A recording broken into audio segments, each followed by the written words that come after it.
Vėlgi mum čia taip svarbu žinoti kažką apie tą virškinimą visiems.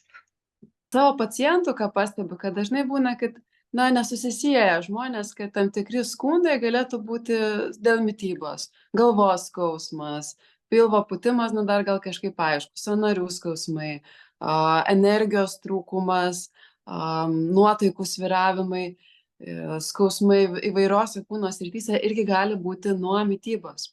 Tai yra, jeigu neveikia skrandis, tai reiškia arba per daug rūgšties, arba per mažai rūgšties, nesuvirškinamas maistas, tada gali tas maistas pradėt pūt žarnyne ir nuo to ir nuotaika keičiasi. Atrodo, kaip čia gali būti, kad žarnynas ir nuotaika šitaip kartu susiję, bet viskas labai, labai susisieja. Ir kadangi svarbu tiek svorį metant, tiek palaikant visapusišką tą sveikatą, gerai jaustis, tai pasirūpint, kad kūnas gerai suvirškintų tą maistą, kurį įdeda, yra labai svarbu.